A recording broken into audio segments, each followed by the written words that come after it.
Asifiwe sana mtumishi wa Mungu. Nakaribisha tena katika kipindi chetu kizuri kabisa. Ni kipindi ambacho tunakwenda kulitafakari neno la Mungu.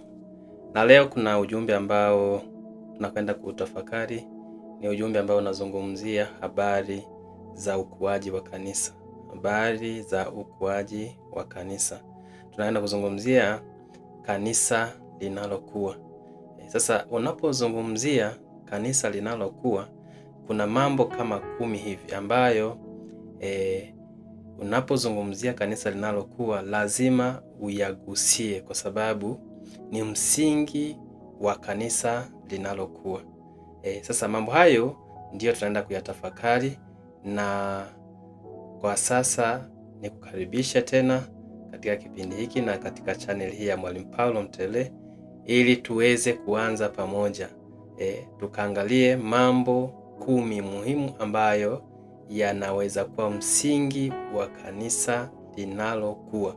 Tunapozungumzia kanisa linalokuwa, tuna maana ukuaji wa aina zote mbili, kwa maana kuongezeka kiidadi, lakini pia ukuaji wa kiroho. Sasa yako mambo ambayo tunapaswa kuyazingatia, hasa pale tunapokuwa tunakusudia kuwa na kanisa linalokuwa. Katika mambo hayo ambayo tunaenda kuangalia, jambo la kwanza, kanisa linalokuwa ni lazima linakuwa na maono. Linakuwa na maono, linakuwa na dira ya kanisa. Lakini pia kanisa linalokuwa ni lazima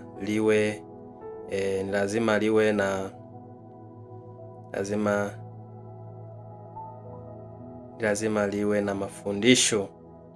Lazima liwe na mafundisho ya neno la Mungu, mafundisho ambayo yanajitosheleza. Mafundisho, unajua mafundisho ndio yanayojenga imani. Maneno la Mungu ni chakula cha roho. Kwa hiyo kama vile ilivyo kwamba mtu au mwanadamu ana nafsi, ana roho, ana mwili. Kama vile chakula cha mwilini tunavyokula ili tuweze kuimarisha miili yetu, vivyo hivyo na roho zetu zinahitaji kuimarishwa kwa njia ya neno la Mungu, na nafsi ya mwanadamu pia inahitaji kuimarishwa kwa njia ya nini? Ya maarifa. Sasa hilo ni jambo la pili ambalo tunaweza tukalizingatia kama msingi wa kanisa ambalo linakuwa. Lakini jambo la tatu ni maombi na maisha ya kiroho kwa ujumla. Kanisa linalokuwa lazima liwe na msingi huu wa maombi na maisha ya kiroho kwa ujumla. Lakini jambo lingine ni uongozi wa kanisa, uongozi ulio bora. Uongozi ndo unaobeba dhamana ya kuhakikisha kwamba unasimamia mambo yote. Kwa hiyo uongozi ulio bora ni sehemu ya mafanikio ya kanisa kukua kiroho. Lakini jambo lingine ambalo tutaliangalia ni huduma zinazotolewa pale, huduma, vipawa na karama zinazofanya kazi mahali pale kwa ajili ya kuhakikisha kwamba kuna watu wananolewa, vipawa vinafanya kazi. Kwa hiyo hii nayo ni msingi wa kanisa linalokuwa. Kanisa linalokuwa ni huduma. Lakini jambo lingine ambalo tutaliangalia ni ukuaji na malezi ya washirika, malezi ya washirika. Lakini jambo lingine ambalo tutaliangalia ni namna ya kufanya umisheni, uinjilisti. Nayo namna ya kuwaleta watu kwa Yesu pia ni msingi wa kanisa linalokuwa. Lakini jambo lingine tutaangalia nidhamu na maadili ndani ya kanisa. Hii nayo ina mchango wake katika kanisa linalokuwa kwa maana ya kiroho na kiidadi. Lakini pia rasilimali na miundombinu. Ukitaka kufuga nyuki lazima utengeneze mizinga. Ni namna gani mazingira yale yanaandaliwa kwa ajili ya kuhakikisha kwamba kila kitu kinaenda vizuri. Miundombinu kwa maana vitendea kazi katika huduma, nayo ni sehemu ya kuhakikisha kwamba inakuwa imezingatiwa katika kuhakikisha kwamba kanisa linalokuwa basi linakidhi vile vigezo ambavyo ni misingi ama ni vitu vya muhimu sana kuzingatia katika kanisa linalokuwa. Lakini jambo lingine ambalo jambo la mwisho ni uwezo wa kufanya evaluation, tathmini ya changamoto na mafanikio ambayo yanapatikana ndani ya kanisa. Kwa hiyo haya mambo 10 ndiyo mambo ambayo tutakuwa tukiyajadili katika kipindi hiki na somo letu hili ambalo tunalianza linaloenda na kichwa cha somo kinachosema misingi 10 ya kanisa linalokuwa, au misingi ya kanisa linalokuwa. Kwa hiyo haya mambo 10 ni mambo muhimu sana kuyazingatia. Sasa leo tutaanza na jambo la kwanza ambalo ni maono. Maono ni nini? Maono ni ile picha ya ndani ambayo mtu anakuwa nayo, lakini inakuwa ni sketch ambayo inaonyesha kwamba kuna kitu fulani ambacho kinatakiwa kufanyika. Sasa maono ni miongoni mwa vitu ambavyo ni msingi wa kanisa linalokuwa. Maono ni dira ya kanisa. Na kwa kweli kanisa likikosa maono, maana yake kanisa halina mawasiliano na Mungu, kwa sababu Mungu kila kunapoitwa leo anatoa mwongozo, anatoa mwelekeo juu ya kazi yake. Kwa hiyo kanisa ama viongozi wa kanisa kuanzia mtumishi wa Mungu wa mahali hapo lazima awe na maono, lazima awe na maelekezo juu ya kazi ya Mungu. Kwa hiyo maono ni ile picha ya ndani ambayo tunakuwa nayo juu ya yale ambayo tunahitajika kuyafanya. Kwa mfano, naweza tukawa na maono ya kuwa na kanisa kubwa, kanisa la watu 200. Sasa ukisha kuwa na maono, kuna kitu kingine ambacho kinazaliwa, kwamba maono hayawezi kwenda bila kuwa na mipango.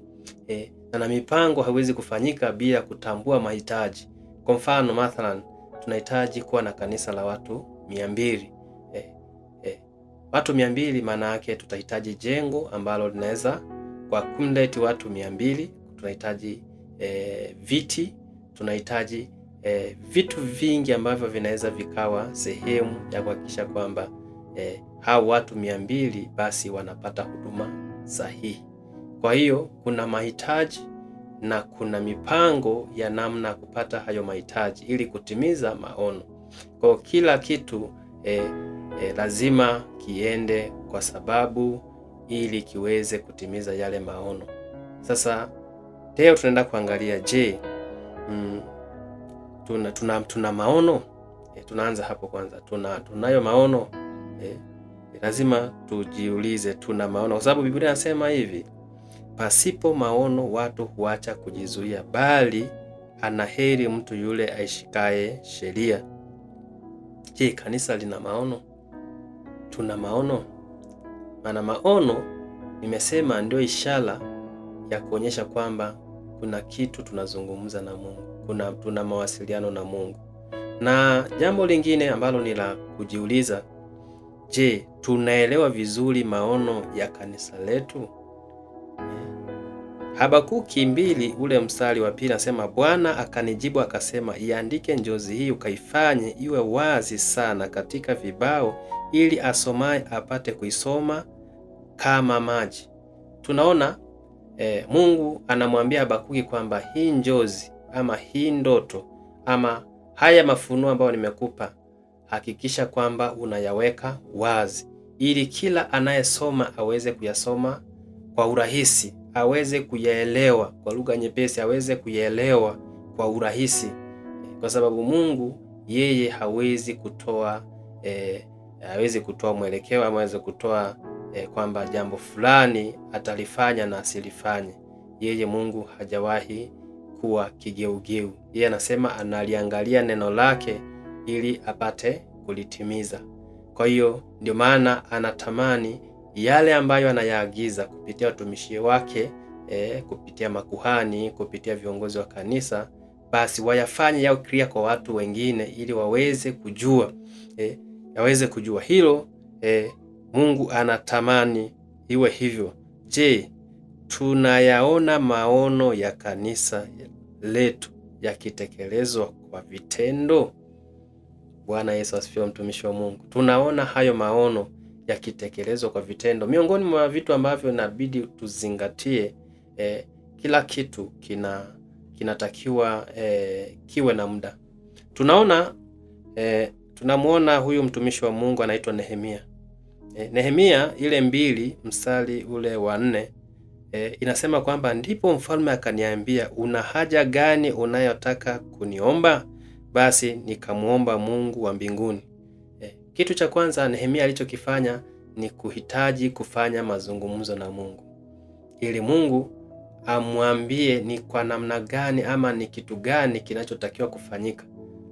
Kwa Nehemia alivyopata nafasi ya kujielezea mbele ya mfalme, aliomba pia kupata nafasi kwa ajili ya kuzungumza na Mungu ni nini ambacho atazungumza na mfalme. Lakini Nehemia baada ya kupata nafasi anasema kwamba ndipo mfalme akaniambia, una haja gani unayotaka kuniomba? Basi nikamuomba Mungu wa mbinguni. Nikafanyeje? Nikamuomba Mungu wa mbinguni. Nikamwambia mfalme, ukiona vema na ikiwa mimi mtumishi wako nimepata kibali machoni pako, tafadhali nipeleke mpaka Yuda, niuandae mji wa makaburi ya baba zangu nipate kujenga. Naona ndoto ya Yeremia ama maono ya Nehemia ilikuwa ni kujenga ule mji, ni kukarabati, ni kurudisha tena hadhi ya ule mji wa Yerusalemu. Lakini sasa mfalme akaniuliza, Malkia naye alikuwa ameketi karibu naye, safari yako itakuwa ya siku ngapi? Timeline. Maono lazima yawe na muda, kwamba baada ya miaka 2 tunatamani kuwa na kanisa la namna hii, tunatamani kuwa na vyombo vya kiwango hiki, tunatamani kuongeza, labda kuna vifaa vinahitajika, tunatamani kuongeza. Lazima kuwepo na muda, lazima maono yawe na muda. Baada ya muda fulani tutafanya kitu fulani, na Mungu ni mwaminifu sana, kwa sababu yeye ndiye mwenye kuyawezesha mambo yote. Kwa hiyo lazima uweke timeline, lazima uweke, usiseme tu nitafanya. Sasa usipokuwa na timeline, ndio hiyo Biblia inasema kwamba wewe ni kama hauna maono, kwa sababu maono lazima yawe na muda. Anasema mfalme anasema safari yako itakuwa ya siku ngapi, nawe utarudi lini? Hivyo mfalme akaona vema kunipeleka, nami nikampa muda. Nehemia akatoa muda kwamba baada ya muda fulani kuna uwezekano hiyo kazi kuwa imemalizika. Tena nikamwambia mfalme, ukiona vema na nipewe nyaraka kwa maliwali walio ng'ambo ya mto, ili waniache kupita mpaka nifike Yuda. Unaona, huyo kuna kwenye maono kuna mahitaji. Huwezi kusema tunahitaji kufungua shule,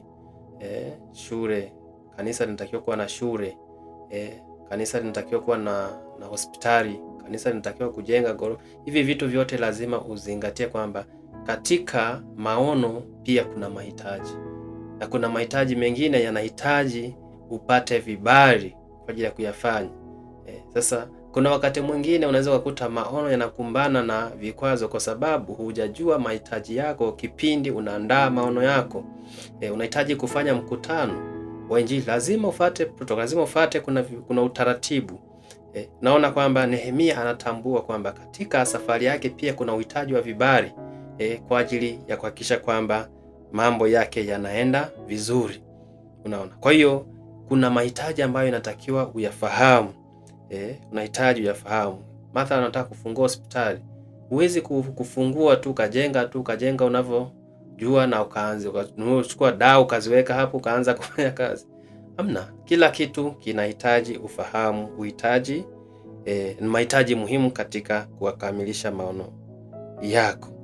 Kwa hiyo sasa hebu angalia ule mstari wa 7, anasema tena nikamwambia mfalme, ukiona vema na nipewe nyaraka kwa maliwali walio ng'ambo ya mto, ili waniache kupita mpaka nifike Yuda.